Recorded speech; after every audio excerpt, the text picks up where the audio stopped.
Fala pessoal, sejam todos muito bem-vindos. Meu nome é João Paulo Brum e nós estamos aqui no nosso primeiro podcast do mercado imobiliário do estado do Rio Grande do Sul, transmitido aqui de Capão da Canoa.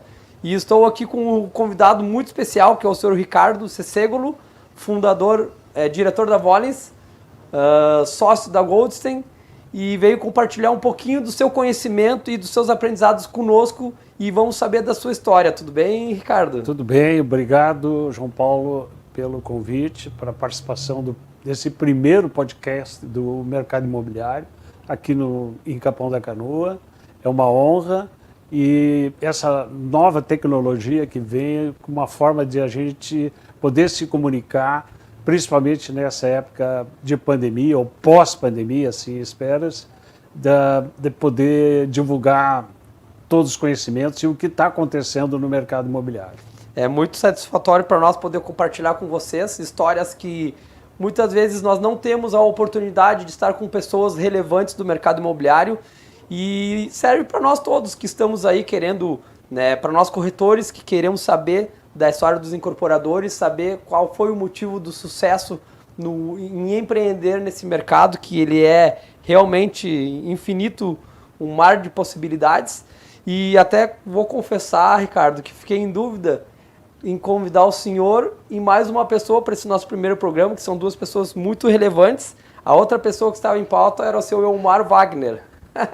Seu Elmar é o grande ícone do mercado daqui do Litoral Norte. Seu Elmar que criou Capão Novo. Eu veraneava em Mariluz, me deslocava para Capão Novo para ouvir a orquestra OSPA, a nossa orquestra sinfônica, tocar a beira-mar. Olha, e aquela beira-mar em Capão Novo, um espetáculo. Quer dizer, ele criou do nada hoje um bairro Capão Novo, um sucesso na época, e continua, hoje está consagrado. E depois, com o advento dos condomínios fechados, ele grande líder.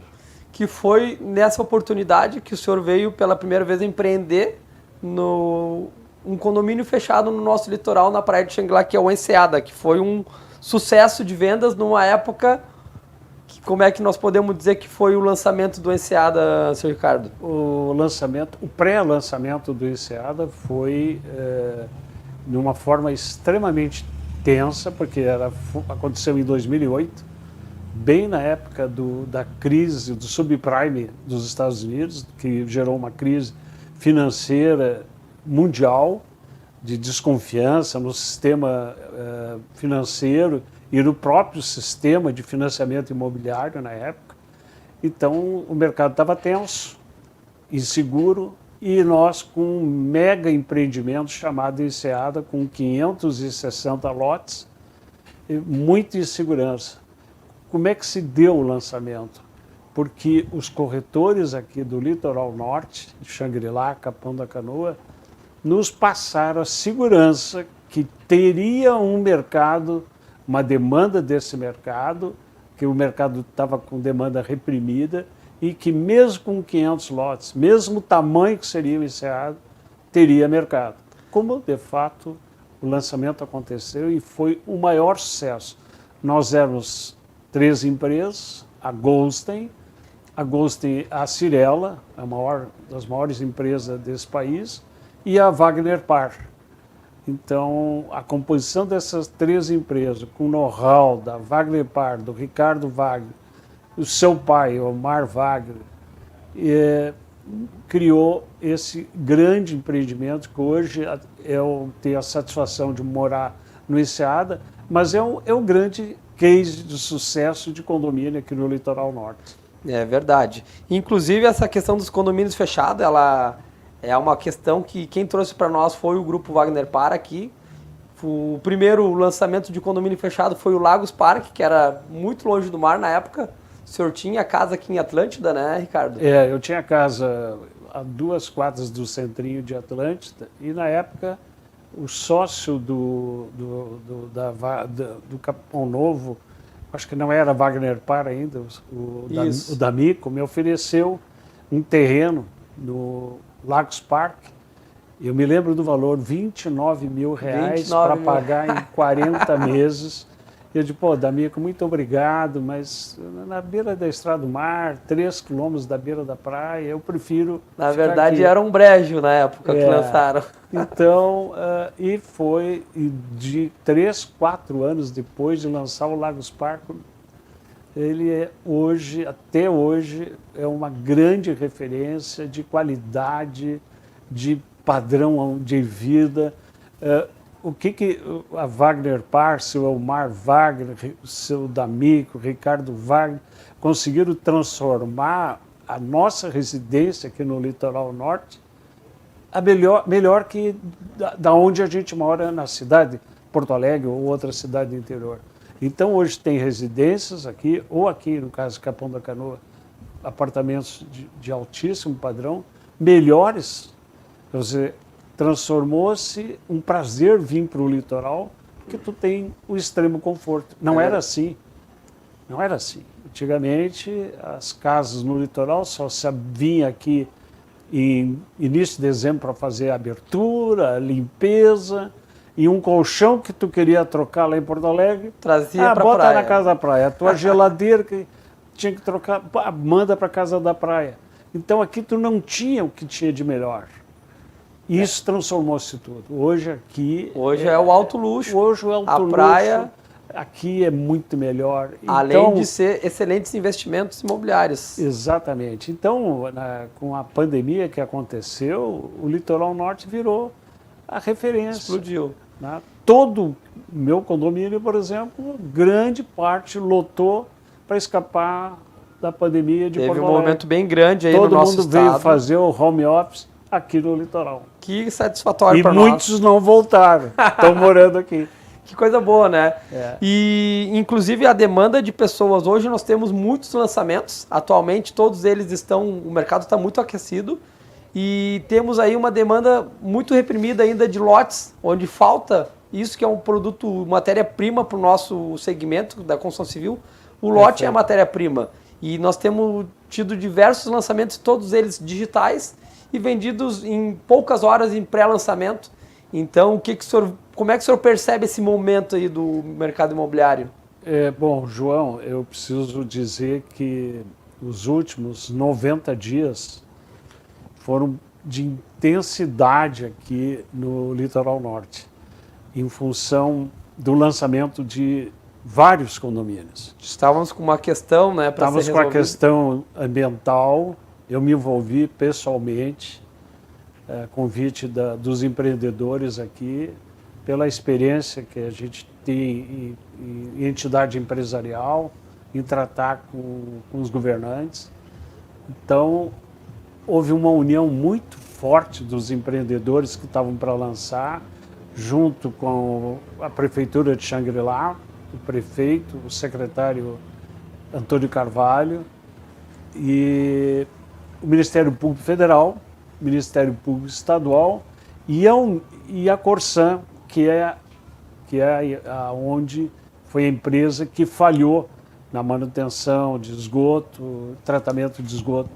Mas ela entrou, se uniu e no apagar das luzes, né, de 2021, se assinou um TAC. Final do ano. Final do ano, se assinou um TAC com promotor, aliás, excepcional promotor público federal, Dr. Cláudio, e que coordenou essa organização toda, junto com os empreendedores aqui, e que permitiu, com os compromissos de empreendedores, de Corsan, de prefeitura, permitiu que se pudesse autorização de lançamento desses empreendimentos que estão chegando. Muito bom saber que estamos aí, né, caminhando de mãos dadas aí para que nós possamos construir um mercado muito melhor. Porque não adianta essa quantidade se não tiver qualidade, ou seja, e esgoto é qualidade de vida.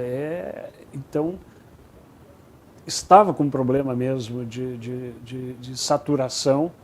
A estação que foi feita pelos empreendedores, a gente chama ET 2 ali em Xangri-Lá. Estação de tratamento de esgoto 2. Estação de tratamento de esgoto 2 estava ficando saturada, então não iria comportar a chegada desses novos empreendimentos. Então, com a união, os empreendedores assumiram o compromisso de fazer investimentos, de fazer novas bacias de amortização, e a Corsan, por outro lado, se comprometeu a fazer também a parte dela, criar uma nova estação. Enfim, tem um TAC assinado, onde tem muitos compromissos para atender, mas permitiu o lançamento desses empreendimentos. E foram já mais de 1.000, vão ser lançados mais de 1.000 lotes essa temporada. E a demanda está muito grande. E nós tivemos a sensibilidade do governador. Quando eu expus ao governador e ao secretário da Casa Civil que, se não fosse feito essa união, se a Corsan não participasse, ia trancar o lançamento de mais de 2 bilhões em vendas no litoral norte. Isso é muita venda. É muito dinheiro, é muito emprego que vai gerar nessa cidade. Então, como é importante uma união de entidade pública e privada em busca da qualidade de vida. E esse é o momento de compartilhar, de ter ajuda, de cooperar, entidades profissionais, empresas se unindo para fazer resultados que são benéficos para todos nós aqui na nossa cadeia e no nosso dia a dia. E vamos falar um pouquinho agora, Ricardo, sobre a tua atuação assim, no mercado hoje, né? Eu conheci o senhor numa reunião, né, através do Thiago Bizarro, que sou amigo pessoal dele, me indicou para gerente de vendas do Xangri-Lá Boulevard, para a empresa Rafose, que é uma empresa do senhor com outros empresários. Né? O Gustavo Kosnitzer, que também vai vir aqui falar conosco sobre o mercado imobiliário, que me apresentou numa reunião de contratação. E foi ali que nós nos conectamos. E eu quero saber quando que tu foi inserido nesse mercado imobiliário. No mercado imobiliário foi não em Xangri-Lá, no mercado imobiliário. Do início da carreira. Início da carreira. Bom, então nós vamos voltar lá em 1972. Eu sei que as origens são da parte das ciências contábeis. Sim, eu me formei em ciências contábeis pela PUC em 72. Nesse mesmo ano, eu fui admitido como contador-geral das organizações Volens, que compunha fábricas e lojas. E então eu, com 24 anos, assumi a contadoria geral de uma empresa com quase 2.000 funcionários. 13 anos mais jovem que eu hoje. E passaram-se 2 anos, essa empresa foi vendida para Lojas Riachuelo, com produto da venda da organização Volens. A família Goldstein entrou no mercado imobiliário criando a empresa Goldstein. Uma questão que o senhor me comentou em outra conversa que nós tivemos, que um dos critérios para esse negócio dar certo é que o senhor permanecesse nas organizações Riachuelo para administrar. Então eu fui por poucos meses para assumir a contadoria geral do Grupo Riachuelo em São Paulo, recém-casado. Eu tinha recém-nascido o primeiro filho e minha esposa nos mudamos para São Paulo. Mas foi questão de 7, 8 meses. O Sérgio Goldstein, hoje presidente da Goldstein e da Volens, me disse: olha, vamos investir no mercado imobiliário, vamos junto, vamos montar essa parceria junto. Eu não pensei 2 vezes, retornamos, para a alegria da minha esposa, retornamos para Porto Alegre. Então esse com certeza foi um dos momentos, se não o mais importante, um dos mais importantes para começar a empreender no mercado imobiliário. Primeiro lugar é quando tu te associa a pessoas muito sérias, empreendedoras, como é o Sérgio Goldstein, que eu considero um irmão. Então, o Sérgio e eu estamos juntos há 51 anos. Uma família. Desde a Vollens e depois na Golsten. Então, foi formada a Golsten, comprado os primeiros terrenos e iniciado as incorporações. Qual foi o primeiro terreno que vocês adquiriram? Foi em Porto Alegre, né, Sr. Ricardo? Todos em Porto Alegre. Foi um terreno na Carlos Gomes. Fizemos um prédio de 12 apartamentos. Eu me lembro que, na época, só se vendia quando se colocava o jardim na frente do prédio. Aí que iniciava as vendas, praticamente concluído. Não tinha venda na planta, né? Então, esse foi o primeiro empreendimento, 12 apartamentos de 240 metros quadrados, um apartamento de excelente padrão. E começou a seguir lançamentos sempre com o slogan nosso, construindo espaços de vida. Esse é o nosso slogan até hoje, que é o cuidado, a satisfação que a gente tem de construir os lares das pessoas. Assim como nós construímos os lares das famílias, vocês, corretores, vendem os lares da família brasileira. Então isso é uma grande satisfação. E na verdade aqui no Brasil, né, o maior desejo nosso, do brasileiro, é ter nossa casa própria. Então, é um sonho de todo mundo ter sua casa própria. Então, é um mercado muito próspero, com infinitas possibilidades. E fez nós estarmos aqui podendo compartilhar um pouquinho do conhecimento do Ricardo aí, da sua trajetória. E queria ver também, teve momentos desafiadores nessa trajetória, Ricardo? Teve momentos bastante desafiadores. Primeiro, quando o Sarney extingue o BNH. Então, nós tínhamos o BNH, que coordenava a habitação no Brasil, principalmente a habitação popular, mas tinha um Banco Nacional da Habitação, que cuidava de habitação, financiamento. E ele extingue o BNH. E aí, quem é que cuida de financiamento imobiliário? Ficou um vazio, até que a Caixa Econômica Federal assumiu grande parte do papel do BNH. Mas muitos empresários ficaram alguns anos sem contar com financiamento. Aí, nesse período, sem um financiamento, qual foram as estratégias? A estratégia foi construir a preços de custo. Então, o preço de custo, ou seja, tu vende e vende a preço de custo, cobrando uma taxa de administração. Muitos anos o mercado imobiliário assim se sustentou. Até que a Caixa Federal assumiu, né, e o Banco Central criou novas normas, né, e outro grande período desafiador foi com a quebra da empresa, a maior empresa no Brasil na época, a Encol. Quando quebrou a Encol, todos os empresários brasileiros, afetou 50 mil famílias no Brasil. O mercado imobiliário perdeu sua credibilidade. Nós, que lá no início só vendíamos quando colocávamos o jardim na frente do prédio, ou seja, com o prédio concluído, na época começamos a vender na planta. Quando surgiu o problema em Encol, o mercado voltou. Né? Mas aconteceu o seguinte, aquelas boas empresas sérias, que trabalhavam bem, ocuparam aquele vazio deixado pela Encol. Então, sem fazer esforço, sem nós nos darmos conta, a gente ocupou esse espaço deixado pela Encol. E a empresa cresceu muito. A Golsten foi a principal, durante muitos anos, a principal incorporadora do Rio Grande do Sul. Exatamente. A Golsten foi a empresa que mais lembrada, sempre a que mais construiu, né, aqui no nosso estado. E ela foi feita uma negociação junto com a Cirela. Isso foi já em outra ocasião.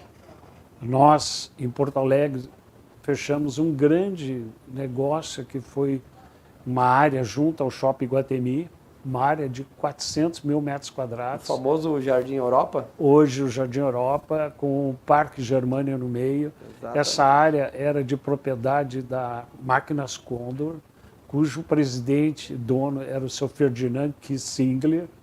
E ele chamou o Sérgio e eu e disse assim, olha, eu tenho um diamante. para entregar para vocês, que é essa área aqui. Está bruto. Está bruto. Eu queria que vocês lapidassem esse meu diamante.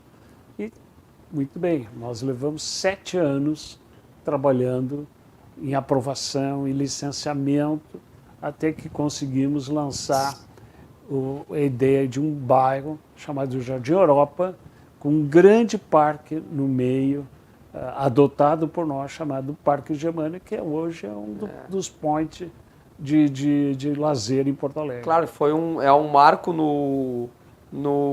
na construção em Porto Alegre, sim, o Jardim Europa, o Parque Germânia. E com certeza, assim, muitas vezes o pessoal que está ali vendo um lançamento não imagina que existe um tempo de maturação, às vezes que pode ser de 1, 2, 5, 7, 10 anos até realmente ter um lançamento. Essa é uma parte desafiadora do... Ser empresário do mercado imobiliário tem que ter muita resiliência, porque a gente tem que vencer barreira. Nós levamos 7 anos.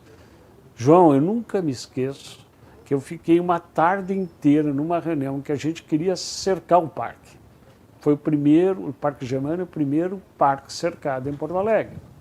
Para cercar esse parque, eu fiquei da 1 da tarde até as 7 da noite com um grupo de ecologistas sabendo a largura da cerca, a altura da cerca, se a lagartixa passava, se o ratinho passava, e a gente tem que passar por tudo isso. É complicado, né? Muitas vezes tem que realmente estar muito disposto e estar muito preparado para poder vencer nesse mercado aí, que ele é realmente disputado. Então, e nessa ocasião, João, nós lançamos o Jardim Europa em 2006, mas em 2005 ocorreu uma grande evolução no mercado imobiliário brasileiro. As empresas do mercado imobiliário não acessavam a Bolsa de Valores. Bolsa de Valores era para indústria, para bancos. Nunca se pensaria uma empresa incorporadora ter ações na Bolsa de Valores. Pois a primeira empresa a abrir capital, fazer um IPO, chama-se a Cirela. Que a gente trocava muito informação. Cirela de São Paulo. Cirela São Paulo, a gente é muito amigo deles, sempre foi. E eles fizeram o primeiro lançamento na Bolsa, ou seja, abriram o capital. Quando o proprietário da empresa abriu o capital, ele nos procurou, assim, olha, eu vou abrir capital e vou expandir pelo Brasil inteiro. Mas eu não quero fazer sozinho, preciso de sócio. Então, a primeira proposta foi, vamos juntar nossas 2 empresas e vamos abrir o capital juntos. A gente analisou, eles são muito maiores, a gente ia ficar muito pequeno perto deles. Então, não abrimos junto o capital. Mas tão pronto, ele fez o IPO, ele levantou na época um valor espetacular, ele nos procurou e fizemos uma joint venture chamada Golsten Cirela para atuar nos 3 estados do Sul, Paraná, Santa Catarina e Rio Grande do Sul, e mais um grande empreendimento em Buenos Aires. Então se fez uma sociedade meio a meio que chamou-se Golsten Cirela. E nós, Golsten, estávamos desenvolvendo o Jardim Europa nesse mesmo momento. Então durante alguns anos funcionou paralelo às 2 empresas.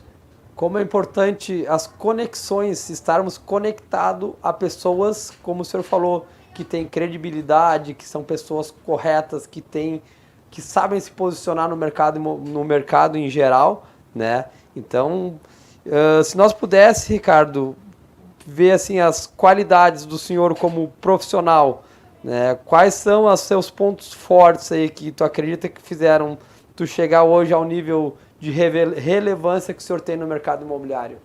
João, como toda atividade, é a credibilidade. Fazer a coisa certa. Eu sempre brinco com o nosso pessoal, a gente já construiu mais de 8.000 apartamentos, nós não podemos deixar esqueleto no armário. Se deixar esqueleto no armário, apodrece. Compromete. Então, e no mercado imobiliário, não é só a venda, João, não é só construir. Tu tem um pós-venda Muito importante. que dá problema. Não tem obra que não dê problema. Toda obra vai dar um probleminha, um vazamento, é uma trinca na fachada, enfim. Então, tu tem que estar preparado para atender o teu cliente no pós-venda. Isso é fundamental. Essa credibilidade que tu passa. Eu tenho clientes que já comprou mais de 10 imóveis nesses 50 anos, ou seja, compra porque sabe, mesmo se der problema, mesmo passado lá os 5 anos, se ele me telefonar para o nosso setor de pós-venda, ele vai ser atendido, ele vai ser, ou pelo menos se já passou a garantia, ele vai ter uma orientação de como consertar alguma coisa que eventualmente estragou dentro do apartamento. Então, os somatórios de tudo isso, a credibilidade junto aos corretores, principalmente junto aos corretores, nós temos o maior respeito. Nesses 50 anos, nunca um corretor, por exemplo, nos acusou, vendeu para um amigo e me passou, a comissão deveria ser minha. Nunca. Pode até muitos amigos comprarem direto, mas se foi atendido no plantão ou por um corretor, a comissão é do corretor. Isso é uma questão bem importante. Isso, para mim, é sagrado, porque o corretor de imóveis é parte da nossa engrenagem, talvez a parte mais importante, porque é aquele que conversa com o nosso cliente, é o primeiro contato do cliente. É a porta de entrada do cliente para a construtora. Exatamente. Se ele não tiver segurança que ele está mostrando um imóvel para um cliente e ele não vai ser passado para trás na comissão, ele precisa ter segurança. Isso vai somando credibilidade. E nos conhecemos pessoalmente, acredito que faz em torno de 2 anos e meio, onde nós começamos a trabalhar juntos na Rafosa, trabalhar para a empresa, né, onde o senhor é um dos diretores. E eu senti isso da empresa, eu era gerente de vendas e a premissa era essa, nossas vendas vão ser todas através de corretores e eu estava ali para facilitar e viabilizar as transações. E como eu tinha esse respaldo da empresa, eu vi o quanto as pessoas confiavam. Quando falavam que não, o senhor Cecego está no negócio, não, pode oferecer que o negócio é garantido.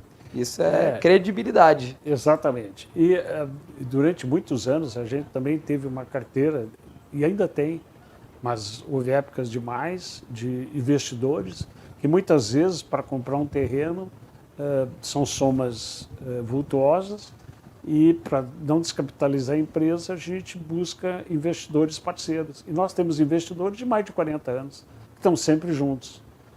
Já são patrimônio da empresa, Ricardo. Sim, e, por exemplo, eu nunca me esqueço, teve um médico, que é nosso parceiro de muitos anos, estava numa cirurgia e contou, entrei num negócio assim, me deu essa rentabilidade.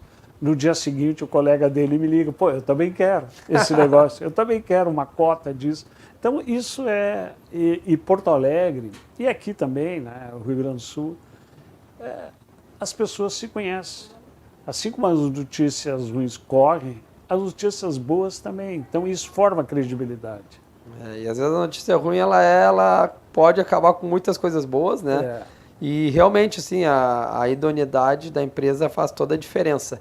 E eu estava comentando que fazem 2,5 anos e meio que nós nos conhecemos e eu quero falar o que eu percebi no senhor, assim, como diferencial e que me fez, assim, chamar atenção e querer prestar atenção na história do senhor. A questão de tratar as pessoas.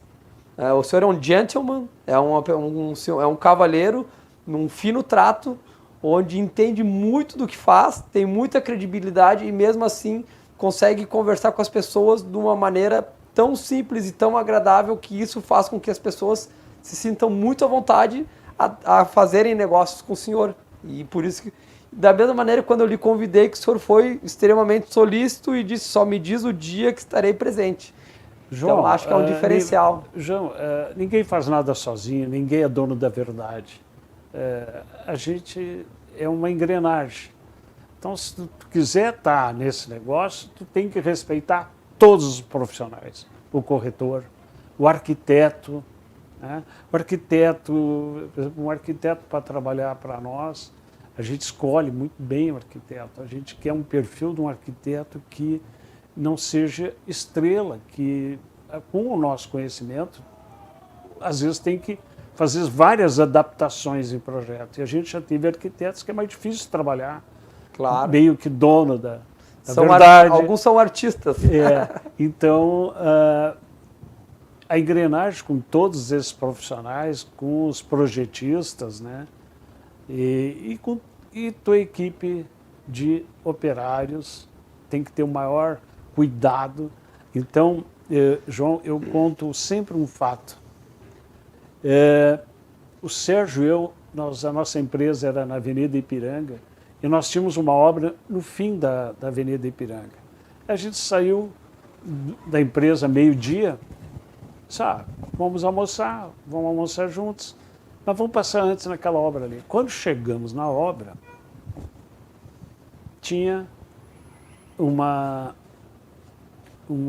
foguinho no chão, várias marmitas em cima desse foguinho, e aí cada um pegava a marmita e ia para um canto comer. Mas, pô, mas que ruim, né?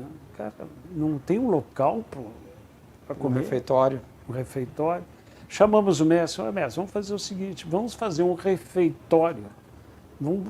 Refeitório não, vamos botar uma mesa grande para o pessoal ter um local adequado, não ficar cada um num canto. Passou um mês, o mestre fez lá a mesa para servir de almoço.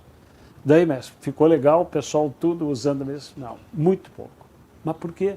Porque eles têm vergonha de mostrar a comida que trazem de casa, que está na marmita, um para o outro. Então ninguém senta na mesa. Pô, aquilo foi chocante. Pô, mas que coisa. Então, nós tomamos uma decisão. Não, vamos mudar. Nós vamos criar um refeitório de verdade. Nós vamos contratar um sistema de espécie de um buffet aquecido que venha uma empresa e traga, como numa indústria. Uau. Nós somos uma indústria e temos que dar essas condições ao operário. Foi uma revolução no mercado na época. Me lembro que a gente teve até um pouco de crítica de colégio, porque nós estávamos dando o almoço, né, para o nosso pessoal.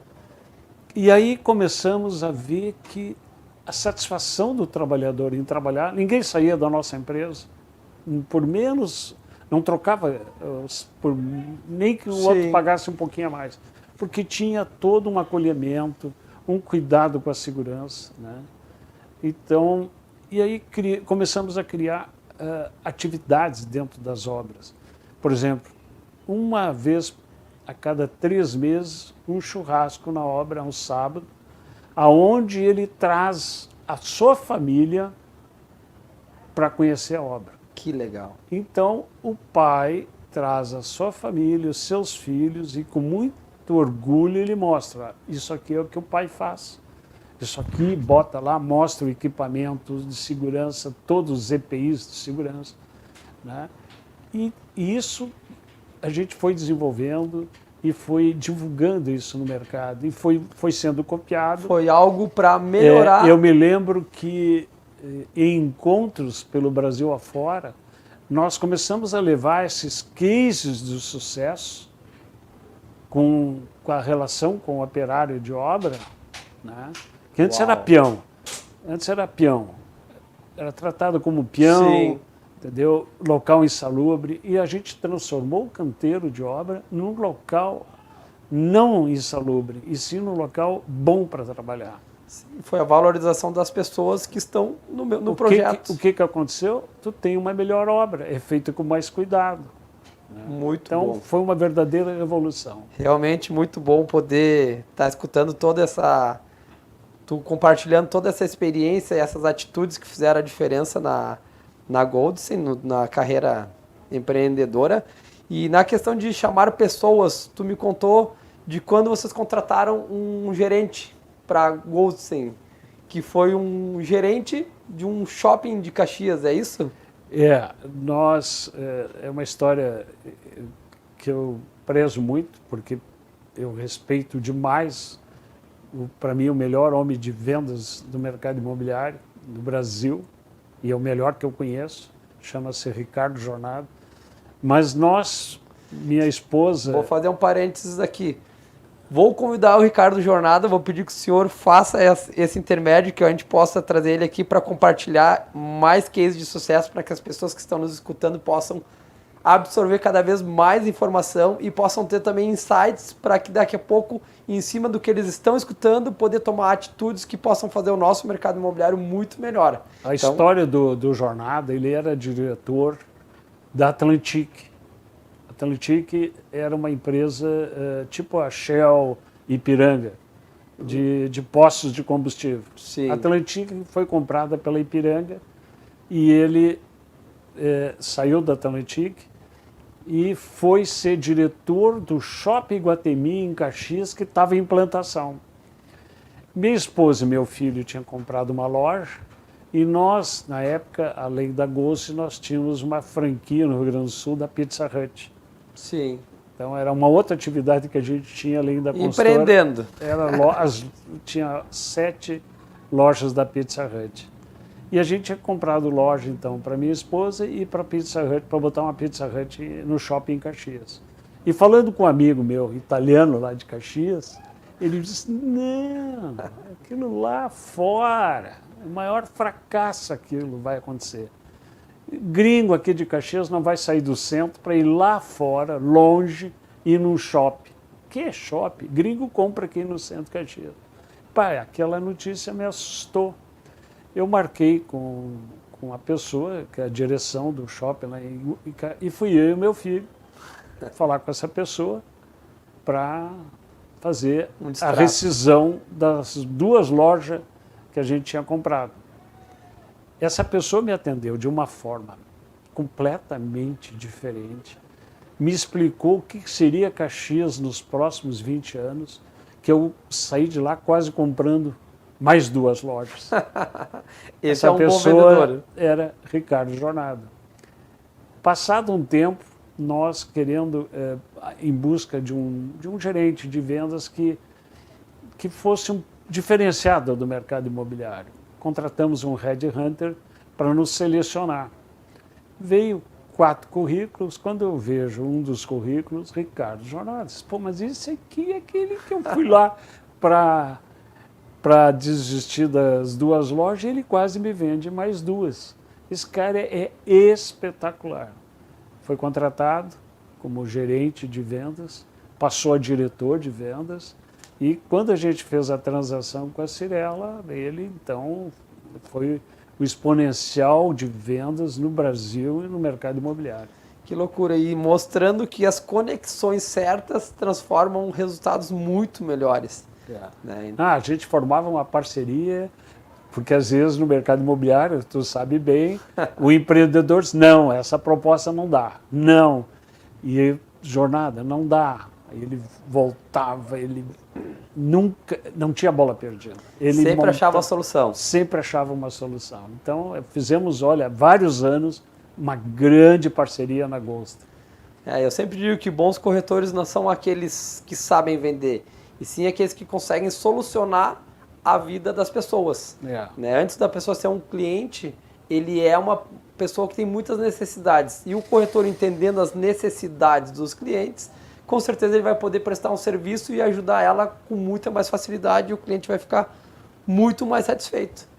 E eu, muito com legal. muito orgulho, eu vejo hoje o Jornada, diretor de uma grande empresa, aqui no litoral lançou o Los Cobos, está lançando o Lotus, e em Porto Alegre o Pontal do Estaleiro. Então, inclusive foi surpresa para mim saber que ele está participando desses empreendimentos. Ele é o diretor, ele que está... Toda a inteligência aí de vendas é dele. Né? Que bacana. Então, claro, uma pessoa que estava como gerente de um shopping se tornou um grande diretor através da Ghost. E nunca havia trabalhado no mercado imobiliário. Ele entendia era de posto de gasolina. Então, Ricardo, tem uma pergunta para te fazer em relação à parceria com a Cirela. Quando que foi consolidada essa parceria? Quanto tempo levou para consolidar essa parceria? E nos conta como é que foi o crescimento e como foi o posicionamento no mercado imobiliário. Perfeito. A parceria com a Cirela ela aconteceu no final de 2005, depois que ela abriu o capital. Então ela veio nos procurar e montamos uma joint venture nos 3 estados do Rio Grande do Sul, Paraná, Santa Catarina e Rio Grande do Sul, e um grande empreendimento em Buenos Aires. Essa parceria ela foi de início de 2006, pegou aquele boom no Brasil, 2009, 2010, foi ótimo. Foi excelente para o mercado imobiliário, teve um crescimento exponencial muito grande. Aí chegou o final de 2010, a Cyrela nos fez uma proposição de nos comprar os 50% dessa joint venture. Então era 50% Goldstein, 50% Cyrela. De alguns meses de tratativas, chegamos a um denominador de venda da nossa participação. E você, essa venda, ela teve 2 condições: que 2 sócios da empresa continuassem obrigatoriamente na gestão. Eu por 5 anos e o Fernando Goldstein por 15 anos. 15 anos. Então, por 5 anos, eu continuei como diretor, como sócio da Goldstein Cyrela, mas já com a venda acordada e recebendo ações da Cyrela. Houve troca de ações. Então, por 5 anos, eu continuei na gestão das 2 empresas, Goldstein e Goldstein Cyrela. Participou da direção das 2 empresas. Ao final do 5º ano, e a gente pegou um período de muito crescimento, a gente produzia quase 4.000 apartamentos no total, por ano. Tu tem hoje ideia de quantos 1.000 metros quadrados tu participou? Em Porto Alegre, nós construímos 8.600 e poucas unidades residenciais e comerciais. Eu não tenho esse número contabilizado nos 3 estados do Sul com a parceria com a Cyrela. E em Buenos Aires, que eu acompanhei desde o início, foram 400 apartamentos de alto padrão, num bairro muito bom em Buenos Aires, uma experiência boa e ruim tratar com um argentino, mas extremamente complicado tu vender lá, porque o argentino pensa e pratica dólar. Mas só que na contabilidade lá, tu pode receber em dólar ou em peso argentino, e vira uma confusão. Foi um período bem complexo, 3 anos indo mensalmente a Buenos Aires, muitos acertar as contas lá com o pessoal. Mas a parceria com a Cyrela, então, ela durou até final de 2010, e eu fiquei por mais um período na gestão. Foi onde teve o lançamento do Enseada nesse período, 2008. Foi em 2008. Né? E aí, então, passado esse período que a gente chama de lock-up, ou seja, eu não podia vender minhas ações enquanto não passasse aquele período. Passado esse período, Sérgio e eu tomamos a decisão, e eu tomei a decisão de não continuar na companhia, porque era muito grande. E vamos nos dedicar ao ramo de locação. Então nós construímos 2 prédios corporativos para locação, lojas, mas aí esse mercado também começou a ficar muito difícil, a rentabilidade começou a cair. Isso aí, então vou voltar a incorporar. Aí pensamos, voltamos, questão do marketing, vamos usar o nome lá das origens, lá da Volens. A marca pertencia a Riachuelo, a Lojas Riachuelo. A Riachuelo nos deu autorização para que essa marca fosse utilizada para o ramo de construção. Então está marca registrada, Volens, para o ramo da construção civil. E voltamos a construir, mas agora numa nova fase, com outra geração entrando filhos do Sérgio, meu filho, na Volens, mas com uma outra concepção, em construção de nicho, principalmente. Nós estamos extremamente concentrados no bairro Moinhos de Vento, em Porto Alegre, Petrópolis, Bela Vista, e um bairro que a gente adora, que é o Menino Deus. E como são os empreendimentos hoje da Volens? Os empreendimentos hoje da Volens são extremamente, muito bem pensados.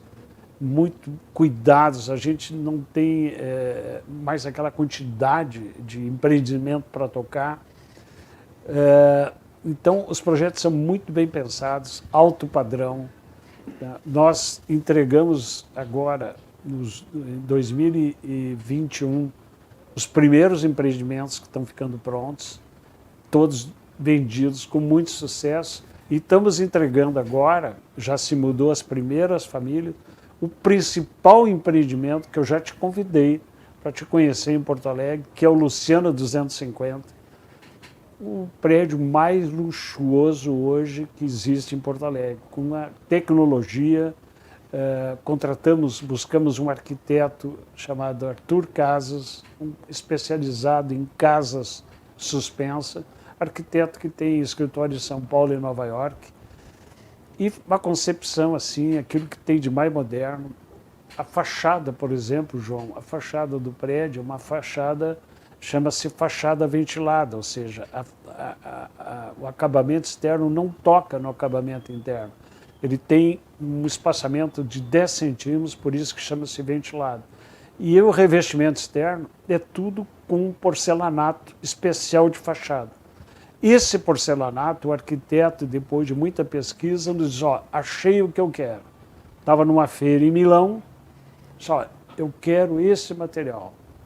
O nosso diretor de engenharia e eu pegamos um avião, fomos para a Itália, visitar a fábrica, um pouquinho antes do início da pandemia, outubro de 19, a pandemia começou na Itália, estourou em janeiro de 20, né? Pouquinho antes, então nós, e o dólar ainda estava favorável, depois o dólar deu uma disparada, então compramos, fechamos toda a fachada do Luciano 250 é uma fachada ventilada, toda revestida com um porcelanato italiano espetacular. Ouvindo o senhor falar em relação a esse prédio, né, já foi feito convite para mim conhecer. Vocês que estão escutando aí com certeza ficaram com muita vontade de conhecer esse empreendimento. Né? Vamos marcar essa data. Vamos marcar essa data. Né? Vamos fazer material sobre essa visita também, com certeza. Vamos fazer um material para essa visita. Temos que Nós estar vamos fazer uma demonstração para digitais. ti, para os corretores aqui do litoral. Por exemplo, como eu falei da fachada ventilada com porcelanato italiano, as esquadrias é a marca Schucker alemã, é a Mercedes-Benz das esquadrias. Tu fecha com a facilidade, não tem um som externo. Então, um prédio assim, com aquilo que tem de mais moderno hoje no mercado. São 22 apartamentos de 400 metros quadrados privativos. São mansões suspensas. São mansões suspensas. De altíssimo nível. Exatamente. O que eu percebi, assim, fazer uma pegada geral em relação ao senhor Ricardo Cecegolo, que eu entendi. Entrou através das ciências contábeis no ramo da indústria, passou para o mercado imobiliário, né, ser um dos sócios da Goldstein, cresceram exponencialmente, se uniram com a Cirela, construíram muito, sempre priorizaram pessoas, qualidade. Né? Depois eu vi que o senhor fez um caminho, digamos, de voltar, digamos, a fazer um produto muito mais, não digo artesanal, mas muito mais centralizado em menos quantidade e mais qualidade. Então vocês cresceram, depois viram a necessidade de fazer algo mais nichado, pegar um público, como vocês já construíram uma credibilidade ao longo desse tempo todo, trabalhar para pessoas de alto nível. E assim te rendeu mais tempo para te poder exercer outras funções em algumas entidades empresariais. E eu queria que tu compartilhasse conosco aqui como é que o senhor está, né, junto às entidades aí. Participar em entidade empresarial é extremamente importante. Não adianta ficar fechado dentro da sua empresa, só trabalhando, e às vezes se queixando que algo não funciona, que o governo, que o prefeito não faz, o que a Câmara de Vereadores aprova leis erradas. Tem que participar. E a forma de participar é através de uma entidade de classe empresarial. Engajamento. Engajamento. No nosso caso aqui, no Rio Grande do Sul, tem o Sinduscom, tem as entidades locais, como aqui em Capão da Canoa, tem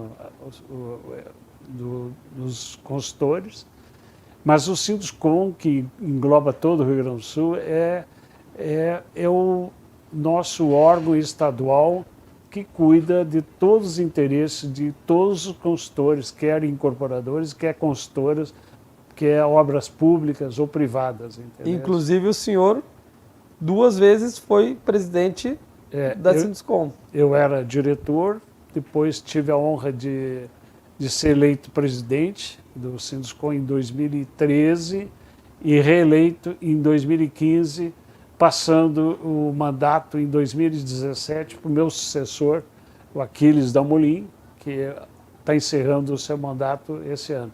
Mas qual a importância de participar de uma entidade empresarial? Nós somos concorrentes, mas lá dentro a gente é extremamente unido e é o ponto de referência. Então, por exemplo, em Porto Alegre, o prefeito, quando tem algum assunto para tratar que mexa com a construção civil da cidade, ele se dirige ao Sinduscom. E a mesma coisa, o Sinduscom, quando tem interesses para tratar, é a entidade que fala, não é a empresa A ou a pessoa, é a entidade que está participando. Aqui em Capão da Canoa, por exemplo, quando eu era presidente, nós tínhamos um grande problema aqui, que era a questão do esgoto. O Sinduscom abriu vamos dizer, uma operação, uma filial aqui no litoral, e o primeiro presidente aqui do litoral foi o Zé Nazareno, grande empresário aqui no nosso litoral. Então, com o Zé Nazareno, com o Sinduscom junto, nós enfrentamos, na época, em 2014, 2015, o problema da estação de tratamento do Guarani. E logo troca o governador do estado. Eu me lembro que o governador Sartori me chamou e me disse, olha, eu não quero que aconteça em Capão da Canoa ou nas nossas praias, que estava acontecendo em Santa Catarina, de ter esgoto e ter praia poluída. Então, foi extremamente importante a união aqui do prefeito de Capão da Canoa, dos empresários de Capão, do prefeito de Xangri-Lá, para resolver o problema aqui da estação de tratamento aqui do Guarani. Foi tão importante que hoje o Capão está funcionando perfeitamente, os prédios estão ligados a esgoto tratado, então não tem mais esgoto como tinha antigamente aqui em Capão, que chovia e aflorava esgoto. Isso foi tudo resolvido graças à união empresarial das entidades junto com o governo. Como é importante o engajamento dos empresários junto às entidades empresariais, porque além de eles estarem buscando soluções para a sociedade, eles estão fazendo sim um bem maior e proporcionando um crescimento de forma geral assim, para todos nós que estamos aqui aproveitando tanto o mercado imobiliário, quanto a praia, o saneamento básico, toda a organização que nós temos, né? Os empresários fazem sim uma diferença estando junto das entidades empresariais. Isso é muito importante. É muito importante. Eu tenho uma pessoa que eu respeito demais, que é uma grande referência, que é o Dr. Luiz Roberto Ponte. O Dr. Ponte é um grande consultor. Foi ministro, ele que fez o Porto Coronado? Fez o Porto Coronado, exatamente. Sim. E ele foi presidente vários anos da Câmara Brasileira da Construção e ele sempre nos disse que nunca peça nada ao governo se não for em benefício da sociedade. Nunca peça algo para o teu umbigo. Tu peça algo que seja em benefício da sociedade. E a entidade empresarial, apesar dela defender os interesses, mas ela defende os interesses da sociedade em primeiro lugar. Porque é muito bom estar aqui em Capão, com a construção a todo vapor e com o meio ambiente tratado, com a cidade bem cuidada. Então, isso valoriza. Né? Além do Sinduscom, João, eu participei, fui 3 anos vice-presidente da Fiergs, a nossa Federação das Indústrias, representando lá na federação a construção civil gaúcha. Foram 3 anos também de muita experiência. E eu, atualmente, sou um dos vice-presidentes da Câmara Brasileira da Construção Civil, que aí a sede é em Brasília, né? E congrega todos os Sinduscom do Brasil. E lá a gente tem eu adoro participar na CEBIC, né? Que a CEBIC está linkada, em contato direto com a presidência da República, com a Câmara Federal, com o Senado. Então, todas as leis que os deputados fazem, que mexe com o nosso setor, a CEBIC está junto. E tem grande atuação. E é extremamente importante, porque ela tem a capilaridade de todos os estados, e muitas vezes tem problemas que são deputados nossos aqui que estão atuando. Então, a gente atua junto. Então, isso junta todo o Brasil. Então, é extremamente importante a participação. Importante e gratificante, com certeza, participar disso.